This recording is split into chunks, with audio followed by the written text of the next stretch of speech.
Have you ever had a conversation with someone where you understood every single word they said? Like you could define every term, you could parse every sentence perfectly. Right. And yet when you walked away, you realized you had somehow completely missed the actual underlying point. Oh, absolutely. Yeah, it happens all the time. Right. It's like you grasped the vocabulary, but you were entirely blind to the invisible social architecture that was happening right beneath the surface.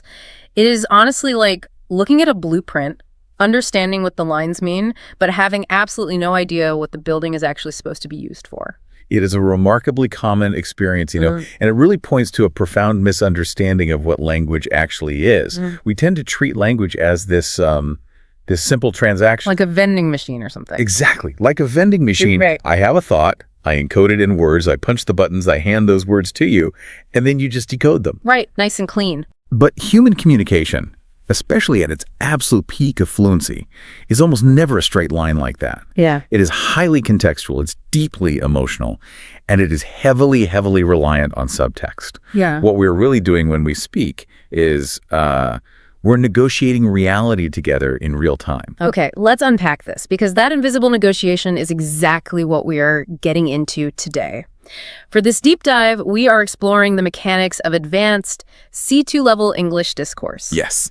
Now, for anyone listening who doesn't, spend their days looking at linguistic frameworks, let me just clarify what C2 actually means here. We aren't just talking about passing some grammar test. Not at all. C2 is the absolute top of the mountain in the common European framework of reference for languages. It is a level of fluency where you aren't just grammatically perfect, you are culturally and emotionally fluent. Yeah, that's the key distinction. You can read the room, you can adjust your tone on a dime, and you can deploy words to achieve incredibly delicate psychological outcomes. That cultural and emotional fluency is the vital piece of this whole puzzle. For our discussion today, we are looking at a really fascinating curriculum from an advanced language learning program. And what this curriculum does brilliantly is it takes everyday, seemingly mundane conversations like, water cooler chats or making dinner plans, and it puts them under a microscope. It's so cool. It dissects them to reveal the complex social dynamics at play. The people in these scenarios, they aren't using advanced vocabulary just to sound smart. It's not about showing off. Exactly. Yeah. They're using it to navigate sensitive topics, to build emotional bridges, and to manage really intricate social relationships without causing harm. And what we really want to do today is deconstruct how they do that. We want to look at the functional utility of the words themselves. Now, I know it can sound intimidating to talk about like C2 level discourse or the pragmatics of linguistics. Oh, for sure. It sounds very academic. Yeah, but one of the most comforting takeaways from all the source material we looked at is the reminder that even the most educated native speakers are on a perpetual learning curve. Always. You never really finish learning a language because the culture it serves is always evolving. So, to you listening right now, there is no need to feel overwhelmed. Definitely not. We are just going to look at the tools these highly articulate speakers use, and hopefully, we can all put a few of them in our own conversational toolboxes. I love that framing. Yeah. If we look at language through this pragmatic lens, we stop asking merely, what does this word mean in the dictionary? Right. And we start asking, why did this person choose to use this specific word in this exact moment with this particular person? Yes, like what's the motive? Exactly. How does a specific phrase subtly alter the power dynamic in a room? How does a slight shift in vocabulary de-escalate a conflict, or maybe save someone from profound embarrassment? That ability to manipulate the atmosphere of a room with a single sentence that is the true mark of mastery. So before we can analyze the really complex, multi-layered conversations we'll look at later on, we kind of need to examine the specific building block. On raw materials. Right. We need to look at the specific vocabulary that advanced speakers use to precisely convey emotional weight. And it feels incredibly relevant that the first scenario we are looking at from our sources revolves around the sheer, unadulterated chaos of modern work life. Oh, the modern workplace is an incredibly fertile ground for complex language. I mean, it is a high-stress environment where people are forced to interact closely, right? Yeah, often while managing significant personal and professional anxieties at the same time. Precisely. You have hierarchies, you have competing agendas, and just sheer fatigue all swirling together. Yeah. And the first specific term highlighted in this context from our source is the word hectic. Now, I use the word hectic. I'm sure everyone listening probably uses the word hectic on a weekly basis. Yeah. But there is a really sharp distinction drawn here between hectic and simply being busy. And I think this is where we really start getting into the mechanics of why vocabulary matters so much. Let's break down that mechanism then.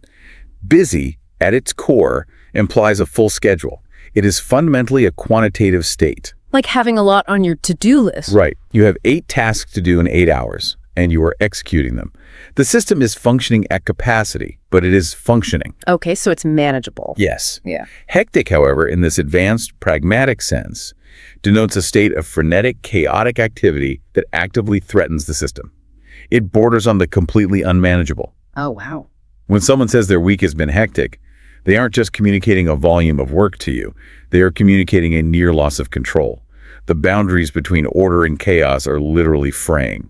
I see. So it's the difference between saying, I have a lot of plates spinning, and saying the plates are spinning, the table's on fire, and I just forgot how to juggle. That is a perfect analogy. Yes. It completely alters the emotional resonance. You are signaling to your listener that your nervous system is essentially running on fumes and adrenaline. Exactly. And that physiological reality leads right into the next word we need to look at from the curriculum, which is inundated. Now, the literal definition of inundate, of course, is to flood with water. Right, like a river bursting its banks. Yeah. But metaphorically, which is how it is almost exclusively deployed in advanced emotional discourse, it carries this immense, suffocating weight. It means to be completely submerged. So a customer support team is getting a lot of emails after a big product launch. They are busy. Yes. But if they are inundated, the water is completely over their heads. They literally can't breathe. That's the exact image. It's a very visceral, almost physical image that completely bypasses the logical part of the brain. Yeah, it speaks directly to our primal fear of drowning. It tells the listener, I need a lifeline right now. It does. But then, as a counterweight to all this chaos and drowning, we get to a word that almost feels like a deep exhale. And it happens to be one of my favorites, serendipity. It is such a beautiful concept. Serendipity is defined as the occurrence of events by chance in a happy or beneficial way. It is an unsought, fortunate discovery. An unsought discovery. Right. You aren't actively looking for a solution, but the solution just presents itself in an unexpected manner. Okay, here is where I kind of have to push back a little bit on the source material. Okay, let's hear it. I understand that serendipity is a lovely word, but are we just overcomplicating basic concepts here to sound smart?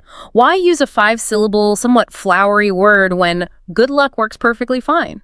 Yeah. I mean, if I find a $20 bill on the sidewalk, that's good luck.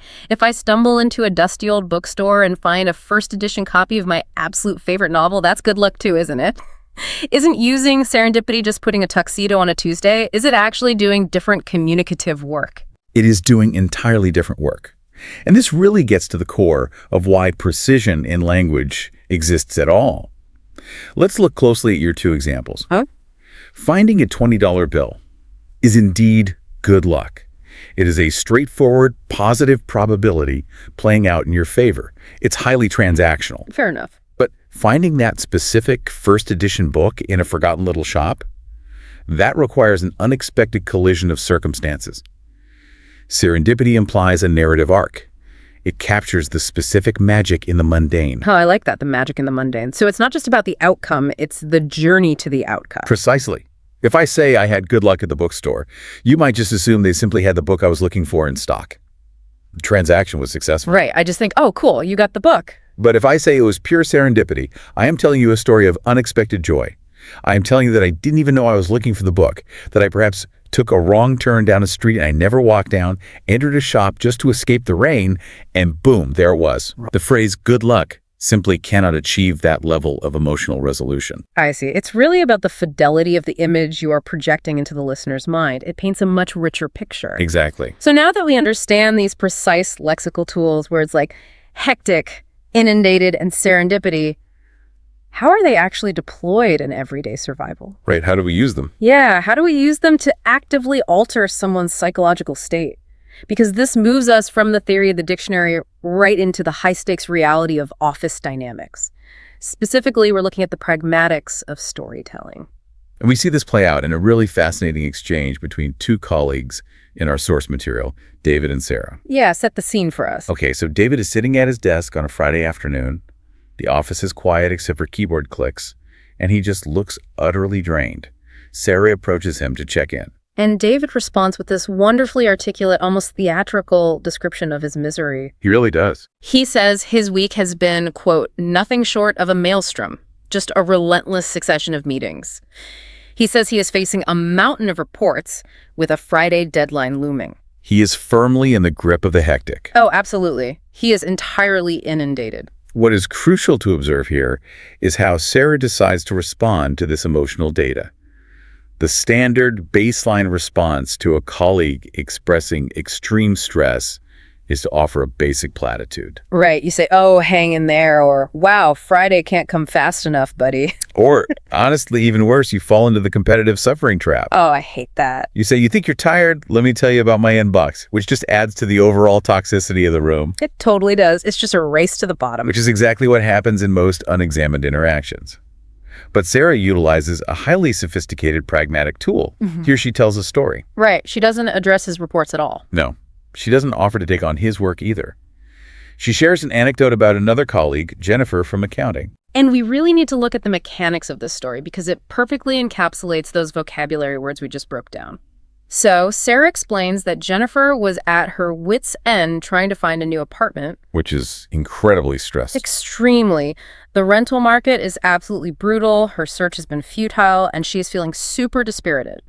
And because her schedule at work has been so overwhelmingly hectic, she was totally thrown off her routine and actually forgot to bring her lunch from home. Which is a seemingly disastrous minor failure stacked right on top of a major life stressor. Exactly. It's the straw that breaks the camel's back. So she is forced to leave the building and go to this artisan cafe downtown. She's sitting there eating a sandwich she didn't even want to buy, feeling completely inundated by her predicament. Just submerged in it. Yeah, and she is literally lamenting her housing situation on the phone to her mother. And this is where the serendipity strikes. Yes, the narrative arc. A stranger at an adjacent table, a woman named Lisa, overhears her. And Lisa apologizes for the intrusion and asks if Jennifer's looking for a one-bedroom apartment. Can you imagine? It's wild. As it happens, Lisa is relocating abroad for work. She needs someone to take over her lease immediately, and it is a south-facing apartment just 2 blocks from their office, well within Jennifer's budget. It's the ultimate urban fairy tale. She gets the apartment, Lisa even leaves her some bespoke furniture, and Jennifer's entire life is transformed in a 15-minute lunch break. It's an amazing story. Now, on the surface, this is just a nice piece of office gossip, but here is where we see the C2 level proficiency really shine. It is the meta commentary from David that elevates this entire exchange. Right. What's fascinating here is that David does not act as a passive receptacle for the story. He doesn't just say, oh, wow, cool story. No, he actively analyzes the structural mechanics of the narrative as it unfolds.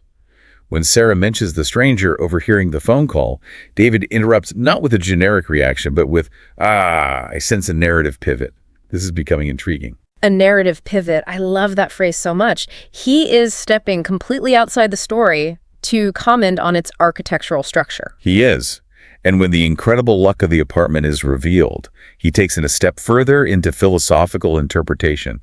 He says that's not just luck that borders on cosmic intervention. Cosmic intervention? Yeah. He goes on to suggest that it is as if the universe, after testing her resilience, decided to reward her handsomely.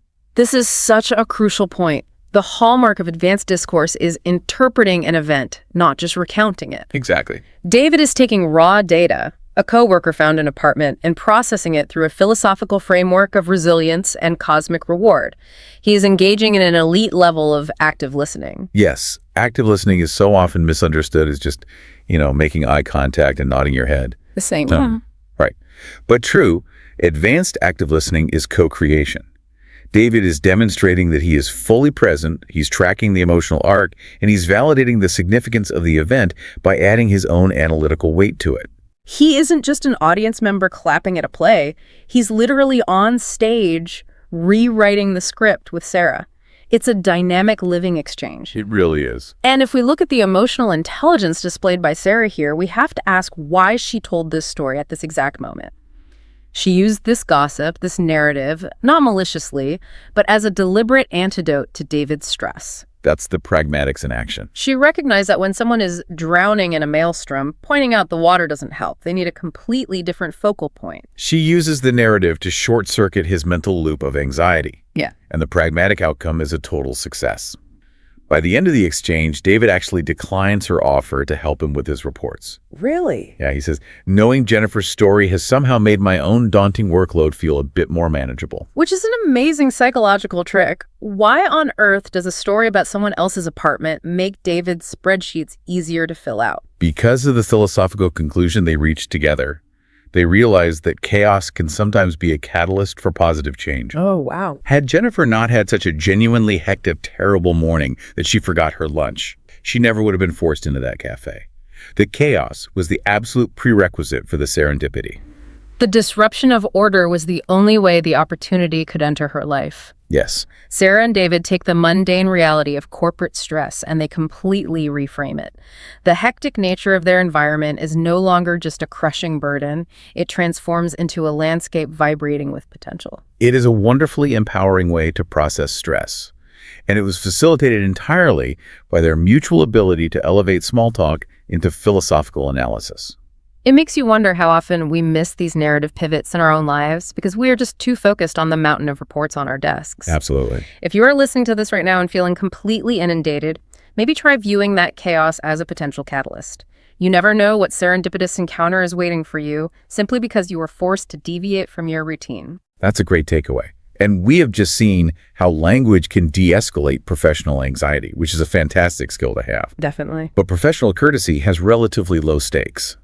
What happens when we apply these linguistic tools to deeply personal relationships? What happens when the stress threatens the foundation of a close friendship?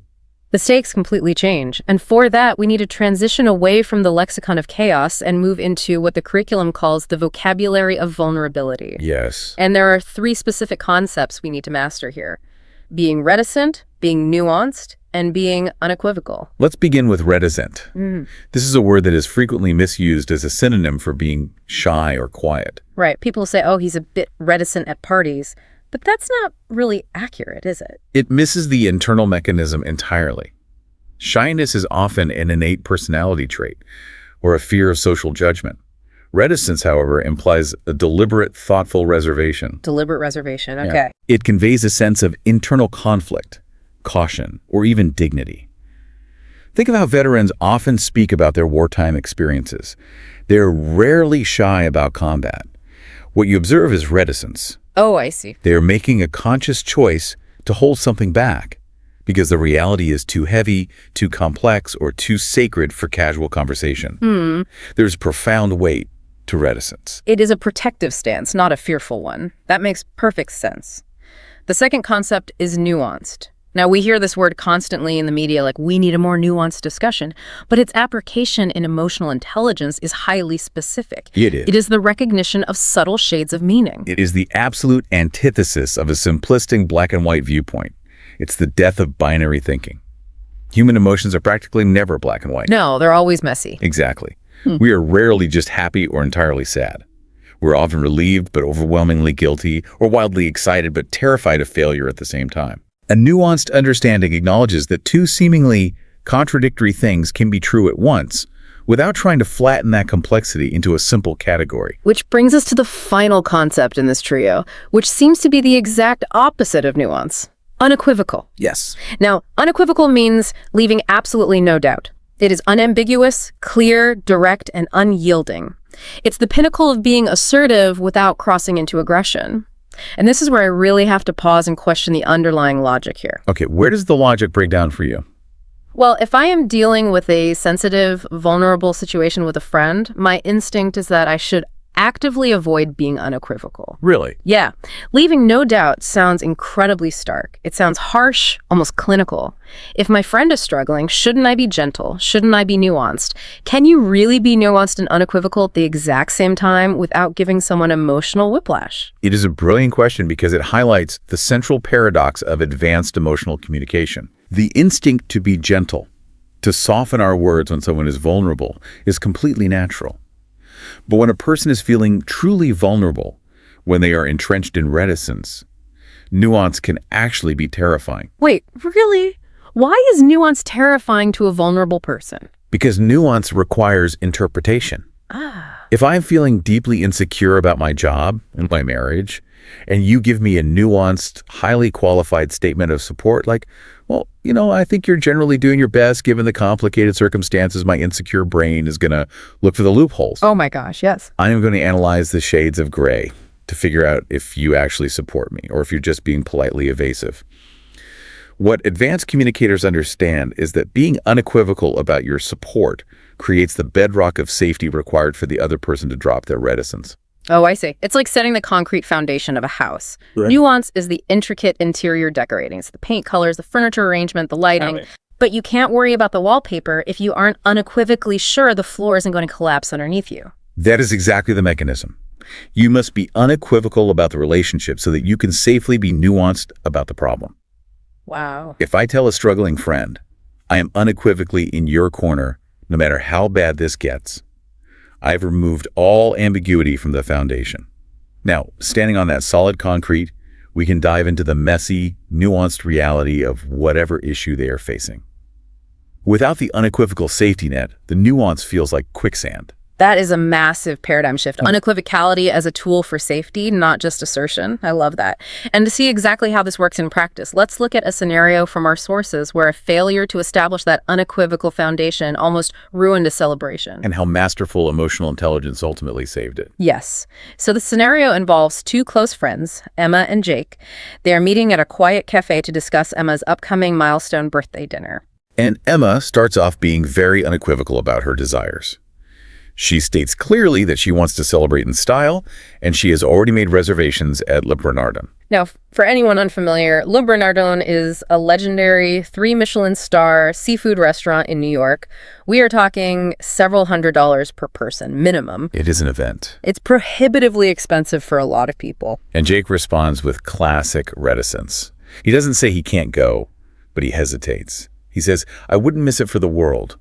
Although I must confess, I'm somewhat reticent about the choice of venue. So he uses the word. Yes, he is holding back. He is testing the waters to see how she will react to his hesitation. Emma, to her credit, invites him to be candid. And Jake finally drops his reticence and makes a profound admission of vulnerability. He admits that his firm is undergoing a major restructuring. Right. He was faced with a brutal choice. He either had to take a considerable pay cut or face redundancy and lose his job entirely. He chose the pay cut to survive. He uses a phrase to describe his situation that is both devastating and exquisitely precise. He says, the prospect of a $200 dinner is daunting when I'm trying to practice financial austerity. There's a nuanced but pervasive sense of shame that comes with admitting financial difficulty. A nuanced but pervasive sense of shame. That line is incredible because it perfectly captures how financial stress actually feels. It isn't just that he can't afford the fish. No. It is a complex, pervasive feeling of failure. He feels like a burden, he feels out of step with his social circle, and he feels like he is losing his status. And Emma had absolutely no idea. She notes that his lifestyle hasn't betrayed a hint of trouble. Which is incredibly common. People suffering from financial shame become experts at masking it. But Emma reviews that she had, in fact, noticed something. She says she perceived a nuanced shift in his behavior, noting that he had been declining more invitations recently. Right. She realizes in this moment that his recent reticence about social events wasn't disinterest in their friendship. It was a practical necessity disguised as being busy. And this is the pivot point in the conversation. Jake, still trying to manage his shame, suggests a compromise. He says, perhaps I can just join for drinks after. A classic avoidance strategy. He wants to participate, he wants to honor her birthday, but he literally cannot afford the main event. Now, I want to pause here because I think this is where 90% of people make a massive conversational error. Oh, I know I've made this exact mistake. Here's where it gets really interesting because a few years ago, a college buddy of mine lost his job. Okay. We were all going out to a somewhat expensive bar for a reunion. He tried to back out, saying he was just feeling tired. I knew the real reason, so I pulled him aside and said, dude, don't even worry about it. Your money is no good here tonight. I'm putting everything on my card. You thought you were helping. I thought I was being an amazing, supportive friend. How did he react? He looked completely humiliated. He ended up coming, but he barely drank. He was super quiet the whole night, and he left early. I completely stripped him of his agency. He did. I solved the logistical problem of the bar tab, but I catastrophically worsened the emotional problem of his shame. I transformed him from an equal participant in our friendship into a charity case. And that is exactly the trap Emma is facing with Jake. Jake has just admitted to a pervasive sense of shame regarding his finances. If Emma says, "Oh, Jake, I had no idea, please let me pay for your dinner," she highlights his inability to provide for himself in this social context. Exactly. It comes from a place of love, but pragmatically, it is devastating. So what does a C2 level communicator do? Because she also can't just accept his offer to come for drinks that physically excludes him from the dinner, which also feels terrible. She executes what sociologists call a face-saving maneuver, and she does it with breathtaking elegance. First, she outright rejects his offer to come for drinks. Bold. But then she completely flips the script. She claims that she was actually feeling reticent about the restaurant. Wow. She says, "While I was initially unequivocal about wanting something grand, I've been having second thoughts. The atmosphere is terribly formal, and I was worried it might stifle genuine connection." Look at the precision of her vocabulary there. She uses unequivocal to describe her past desire, validating that Jake wasn't crazy for thinking she wanted this extravagant dinner. Right.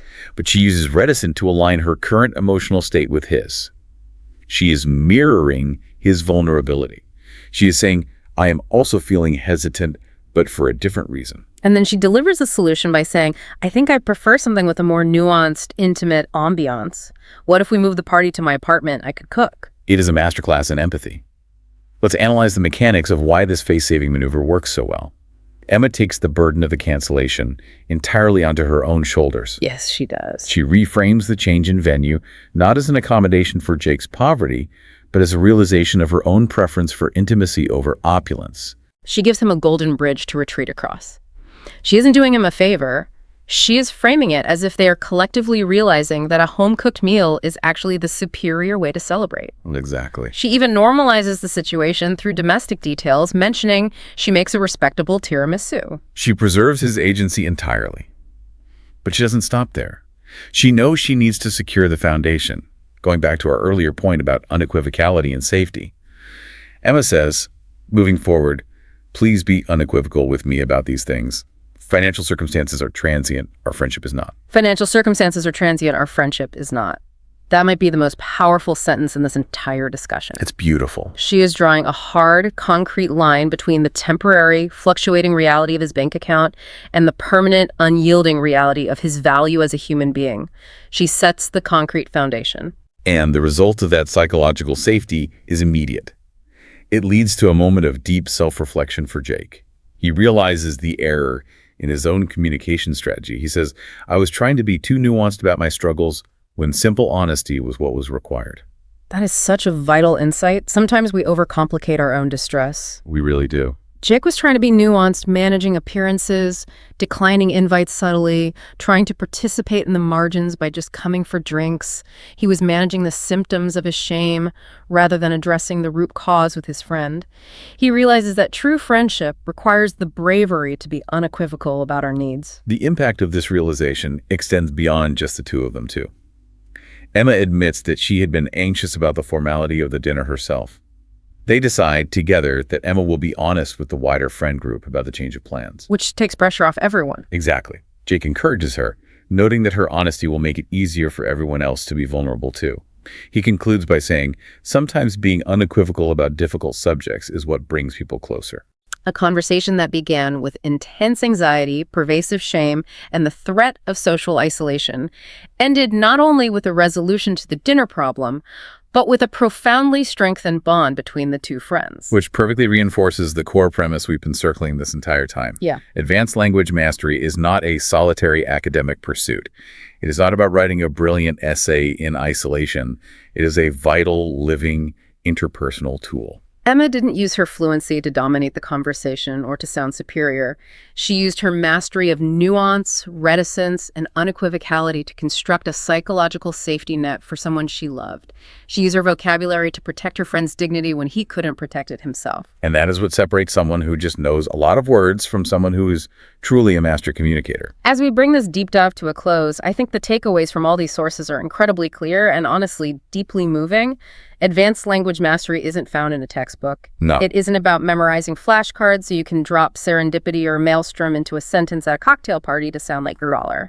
The architecture of everyday discourse is built entirely on empathy, on the active co-creation of meaning, and on a profound sensitivity to the subtext of human behavior. When David actively listened to Sarah's story, he transformed a frantic, hectic office environment into a space of shared resilience and philosophical meaning. Yes. When Emma pivoted her birthday plans and took the blame for the change, she transformed a moment of devastating shame into a reaffirmation of permanent friendship. They achieved this because they understood the emotional weight of their words. For you listening, the most practical application of this is to change how you observe the world. View every conversation you have this week, whether it is a 30-second chat by the coffee machine or a 3-hour discussion with your partner, as a laboratory. A laboratory, I love that. Pay acute attention to the emotional undercurrents. Observe the pragmatic choices people are making. Ask yourself, what is the subtext here? Is this person being reticent because they are shy or because they are carrying something heavy? Do they need me to provide unequivocal support so they feel safe enough to be vulnerable? Listen for the music, not just the notes. Don't just settle for understanding the vocabulary. Try to perceive the invisible social architecture happening all around you.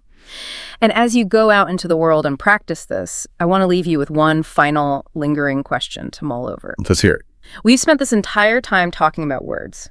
The precise lexicon, the articulate meta-commentary, the sophisticated phrasing.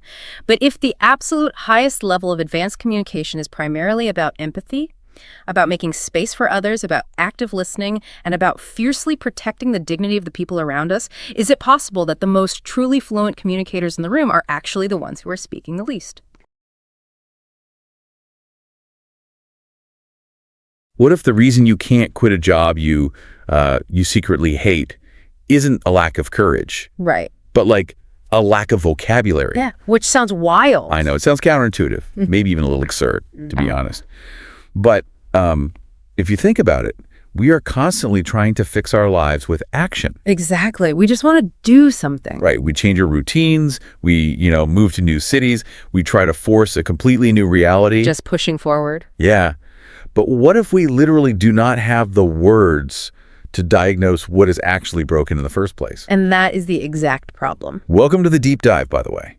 Especially to you listening right now, our fellow learner. We are so glad you're here. We really are. Because today we are looking at a stack of linguistic analysis notes that, they basically prove our life choices are directly limited or liberated by the specific words we use to describe them. A literal words. Yes. We are talking about how language is used to navigate the most sensitive, terrifying, and pivotal junctures in our lives. Those really heavy moments. Like those intense career crossroads, and those deeply uncomfortable moments when our personal philosophies drastically shift away from the people we love. It's a really profound shift in perspective. You are completely right to point out how often we just jump right to action. We do. We panic and act. Yeah.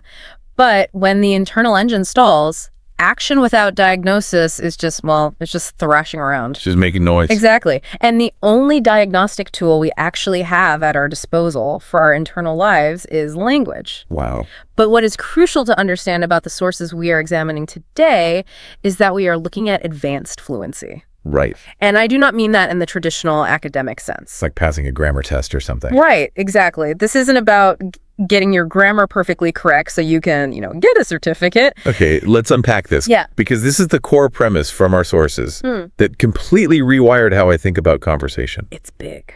It is. Yeah. The idea here is that advanced fluency isn't just about using words to communicate cold, hard facts. No, not at all. It is about using language as an active, formative tool. Yeah.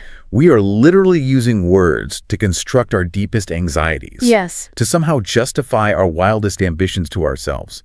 And to actively negotiate our relationships when our paths diverge. It's doing the heavy lifting. Like, language isn't just a mirror reflecting our reality. It is the architecture building it. I love that. Architecture is the perfect analytical lens for us to use for this deep dive. Right. And for you listening right now, I want you to keep that architectural metaphor in your mind as we go through the scenarios in our source material. Keep that front and center. Exactly. I want you to look far beyond the surface level of what these people are saying to each other. Yeah, don't just listen to the literal definitions. Right. Focus on the structural integrity of the conversation. What is being implied? What's hiding under there? Yes, and what is actively being avoided.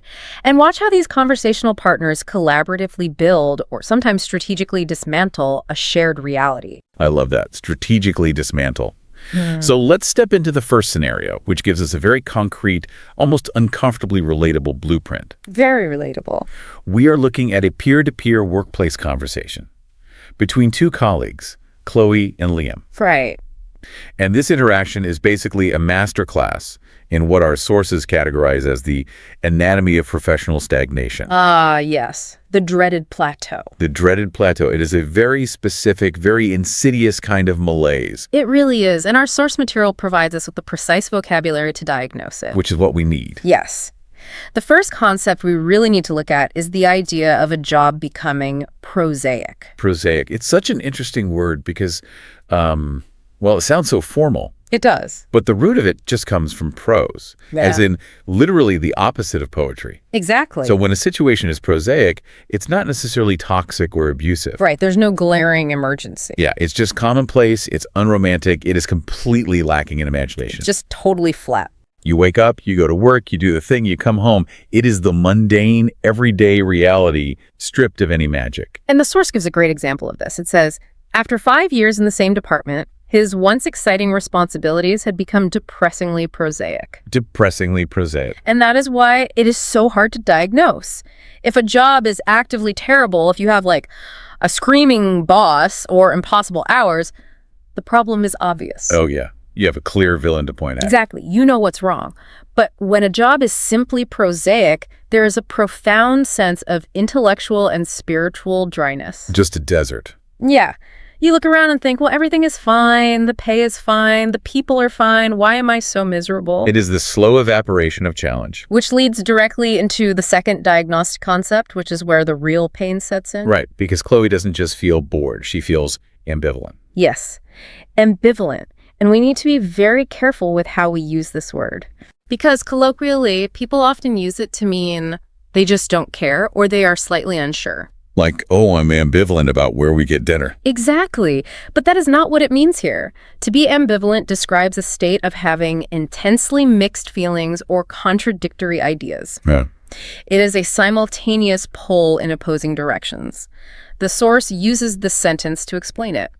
He was deeply ambivalent about the promotion. The prestige was tempting, but the increased workload would decimate his personal life. Oh, I see. It's like a tug of war where both teams are perfectly matched. Yes. Nothing is moving, but the tension on the rope is absolutely massive. It is exhausting stillness. That is a phenomenal analogy. Exhausting stillness. It is a state of high tension paralysis. So let's look at how this plays out in Chloe's reality. The sources set the scene for us. It's a classic office environment. Fluorescent lights and all. Yeah. The low hum of the coffee machine, the quiet typing. Chloe is staring blankly at a quarterly projections report. Just totally zoned out. Completely. Her colleague, Liam, notices she is completely spaced out and asks her about it. Chloe sighs and says the report is mind-numbingly familiar. Because she's done it 1,000 times. Right. She realizes she could literally write it in her sleep. She has reached a point where the problems that used to make her job exciting have all been permanently solved and systematized. Yes, systematized. Her role has become entirely prosaic. Solved and systematized. That is the death knell for an active mind, isn't it? It really is. But here's where I have to ask a challenging question. And I'm asking this on behalf of anyone listening who has ever been in a job they genuinely hated. Okay, let's hear it. If it's that boring, if it's that mind-numbing, why doesn't she just leave? Right. Just walk out the door. I mean, just quit. What is actually keeping her at that desk? Reading through this, I felt like Chloe was wearing a perfectly tailored suit. Okay, a tailored suit. Yeah. It looks phenomenal to everyone on the outside. It fits her beautifully. It commands respect from her peers, but it happens to be made entirely of solid lead. Oh. It's incredibly comfortable, but she literally can't lift her arms. It is paralyzing her. What's fascinating here is that Liam sees the lead suit immediately. He spots it right away. He doesn't just nod and say, yeah, work is boring anyway, see you at lunch. He zeroes right in on the paralysis. He goes deep. He introduces the concept of the gilded cage. He tells her that she is essentially too competent for her own good. Too competent for your own good. That is a dangerous place to be, actually. It really is. You get so good at the mundane that they pay you handsomely to just keep being mundane forever. Precisely. And Chloe immediately resonates with that idea. She confesses that she feels intensely guilty for being dissatisfied. Because on paper, it's great. Exactly. The pay is excellent, the security is undeniable, and there is the tug of war. There is the ambivalence. Right there. One side of her brain is screaming for a new challenge, for some kind of intellectual stimulation, but the other side is terrified of losing that excellent pay and undeniable security. So she's stuck. The ambivalence isn't just a mild uncertainty, it is a brutal cognitive gridlock. A cognitive gridlock. Yeah. She is trapped because the desire for security is perfectly canceling out the desire for growth. Perfectly balanced tension. So she just freezes. She sits at the coffee machine and complains. And if Liam were just a casual work acquaintance, the conversation would probably end right there. Totally. They would both sigh, say, "Is it Friday yet?" and go back to their desks. Exactly. But Liam operates on a much higher linguistic level. He really does. And this is where we see language shift from a descriptive tool to an active intervention. Yes. Liam uses this conversation to enact a massive cognitive reframing. He is going to provide an antidote to her prosaic reality. And the antidote he offers introduces our third key concept from the sources, the idea of being audacious. Such a powerful word. I absolutely love this word. It carries such a specific weight. It means having a willingness to take surprisingly bold risks, particularly in the face of normal convention. It isn't just about being brave. It's about being daring, maybe even a little bit reckless, but with intention. With a purpose. Yes. The source gives a perfect example. Her decision to quit her stable law career to become a sculptor was seen by many as audacious, if not reckless. That paints a very clear picture. It really does. It is the direct, blinding counterweight to something that is prosaic. So let's break down Liam's pitch to Chloe, because it is an absolute masterclass in conversational strategy. Okay, set the scene. He casually asks Chloe if she has seen a recent profile on a company called Innovate Dynamics. Ah, right. They are a biotech startup doing revolutionary AI-driven diagnostics, and they happen to be hiring for a senior role. Now, what blew my mind was Chloe's immediate reaction to this. Right? She panics. Completely. Yeah. She knows the company. She knows their work is groundbreaking. But you can physically see the lead suit pulling her down in this dialogue. The weight of it. She instantly starts listing all the reasons it would be a disaster. It's a startup, so the hours will be brutal. Of course. The funding might dry up. The future is a giant question mark. She literally calls it the polar opposite of the safe, systematized world she is currently in. And this is the critical moment in the conversation. Most people, when faced with that kind of defensive wall, will try to batter it down with relentless optimism. Right. Like, oh, it'll be fine. Exactly. They will say, oh, the hours won't be that bad once you get used to it, or startups are the future, it's totally safe. But Liam doesn't do that. No, he doesn't. Here's where it gets really interesting. Liam actually weaponizes her own vocabulary against her. Yes, weaponizes it. He doesn't argue with her facts at all. He agrees. He says, you're right, there is no safety net. It would be an entirely audacious move. He embraces the terror. He does. He takes her diagnosis that her current life is prosaic, and he introduces audacious, not as a flaw of the new job, but as the exact medicinal cure she's desperately asking for. It is conversational judo. That's exactly what it is. He doesn't dismiss her fears, which would only make her defend them more strongly. He validates the reality of the gilded cage. He says, yes, it's a cage. Right. He acknowledges that jumping out of it is terrifying, but then he paints a very specific picture of the alternative. What does he tell her? He tells her that if she takes this audacious step, she wouldn't be compiling those mind-numbing reports anymore. She would be at the forefront of building something genuinely new. Doing real work. She would be utilizing her capacity, not just maintaining a baseline. Not just maintaining. That hits Chloe really hard in the text. She admits that the idea is thrilling, but her logical brain, that side of the tug of war pulling toward security. Right, the ambivalent pull. It is still fighting back. She tells Liam that giving up her current seniority is just too much of a risk. She calls it an unjustifiable gamble. And this is the pivot. This is the turn that forces the breakthrough. What does he do? Liam challenges her fundamental definition of risk. Chloe believes that leaving is a gamble, but Liam points out a huge blind spot in her logic. He points out that staying is also a gamble. Wait, hold on. Let's push back on Liam's logic for a second here. Okay, let's hear it. How is staying a gamble? She has a guaranteed paycheck. She has benefits. She has a routine she could do in her sleep. Right. From a purely economic standpoint, staying is the literal opposite of a gamble. It is a sure thing. It is just a thing economically, perhaps. But Liam is shifting the timeline. He is asking her to look at the compounding interest of boredom. Oh, wow. The compounding interest of boredom. He asks her, isn't the alternative a gamble of a different kind? A gamble that you will wake up in 5 years having perfected the art of being bored. Wow. Perfected the art of being bored. That is a haunting phrase. It is designed to be haunting. Liam is highlighting the invisible risk of stagnation. Silent killer. Right. He is arguing that sometimes when your internal landscape is rotting from a lack of use, the audacious choice is actually the most deeply rational choice you can make for your own long-term sanity. That is so profound. But the absolute masterstroke, the thing that makes the C2 level fluency, is how he reframes her ambivalence. Remember that high-tension paralysis? Wow, the exhausting tug of war. He tells her, I'm not saying you should jump today, but you need to realize that your ambivalence is a signal. It is your subconscious mind telling you that your current equilibrium is failing. A signal. He takes this thing that she viewed as a personal failure, her indecision, her anxiety, and he turns it into diagnostic data. Exactly. It's data. He's essentially saying, Chloe, you think your check engine light is annoying, but it's not a flaw in the dashboard. It's trying to save your engine before it explodes. That is a perfect way to put it. It completely validates her internal struggle. And it works.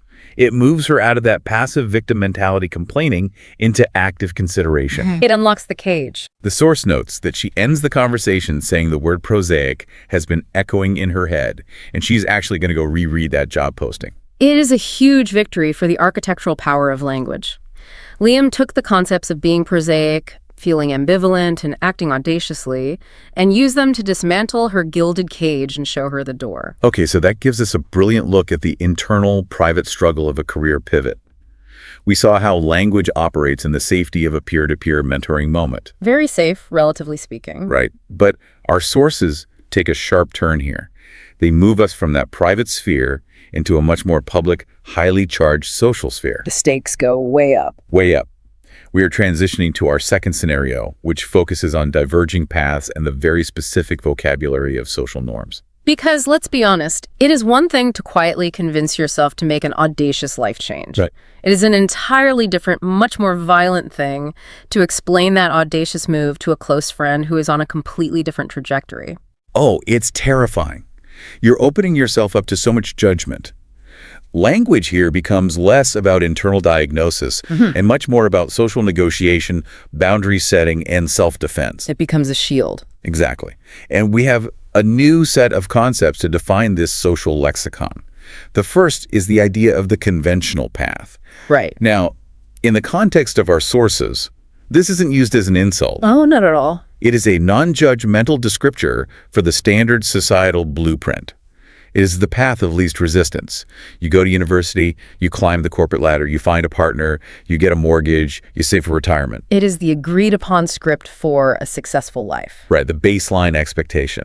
And when someone deviates from that baseline, they inevitably trigger the second concept we need to introduce, which is the act of casting aspersions. Ah, casting aspersions. That sounds very Shakespearean, very dramatic. It is formal, but highly precise.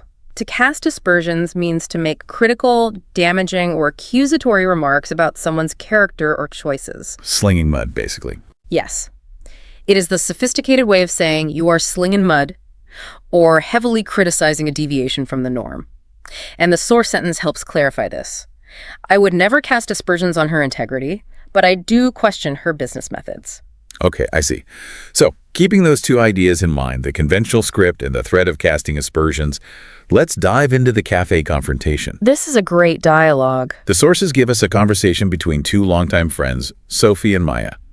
The setting is important here. They are in a bustling cafe, plates clinking, people talking. Highly social. Yes, it is a highly public environment, which naturally amplifies the pressure. Sophie opens the conversation by celebrating what is arguably the ultimate conventional milestone. She just had a mortgage approved on a new house. A huge deal. A huge deal. She is getting the keys. She is becoming a homeowner. She is building equity. She is executing the blueprint flawlessly. And Maya's initial response is perfect. She is genuinely thrilled for her friend. She calls it a proper grown-up milestone and explicitly affirms that Sophie is successfully ticking all the boxes on the conventional path to happiness. There is no jealousy there. Yeah. Just genuine support. Exactly. But then the pendulum swings. Sophie asks Maya, what is new in her world? And Maya drops an absolute paradigm-shattering bombshell. It's massive. Maya reveals that last week, she handed in her notice at her consultancy firm. Which we have to understand from Sophie's perspective is nearly incomprehensible. Why? Because Maya is on the partner track at a major firm. She has a lucrative, prestigious career. She is at the very pinnacle of the conventional corporate climb. Wait, hold on. Look at the intense contrast here. The tension in this moment is incredible. It really is. Sophie is literally physically building her life with bricks and mortar. She just signed a 30-year document anchoring herself to society. And Maya is coming in, abandoning a partner track salary to announce she is leasing a downtown studio to become a potter. Yes. She wants to throw clay on a wheel. Sophie is bricks. Maya is clay.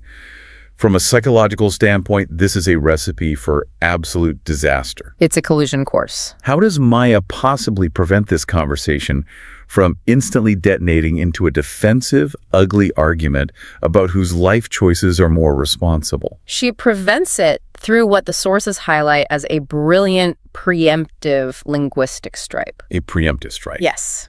If we connect this to the bigger picture of how human beings interact, what Maya is demonstrating here is a profound level of metacognition in conversation. Metacognition. Let's really drill down into that because I think this is the secret sauce of the whole scenario. It is. Metacognition usually means thinking about thinking. But how does that apply to a conversation while you are actively in the middle of it? In a conversational context, metacognition means stepping outside of your immediate emotional reaction and observing the structural dynamics of the interaction as it is happening. Like watching yourself from above. Exactly. Both of these women are highly intelligent, and they are both acutely aware of the social scripts they're supposed to be following. Maya knows perfectly well that quitting a partner track job to make coffee mugs violates every single rule of conventional success. Right. She knows how it looks. She knows that Sophie's brain is going to short circuit when she hears this news. So instead of just blurting it out and dealing with the fallout, Maya sets up rigorous linguistic guardrails before she even delivers the punchline. Walk me through exactly how she builds those guardrails, because it feels like diffusing a bomb in real time. It is exactly like diffusing a bomb. First, as we noted, she explicitly names Sophie's path as conventional in a celebratory way. Okay, so she praises the normal path. Right. By doing this, she establishes that she still respects the societal baseline. She isn't attacking Sophie's choices.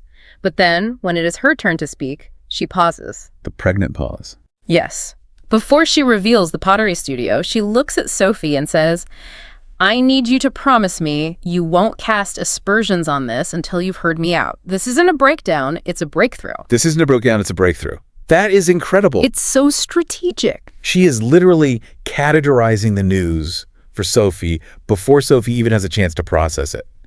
She is anticipating the judgment. Exactly. She knows Sophie's default reaction will be to think she has completely lost her mind. So she explicitly names that reaction and demands that Sophie not give in to it.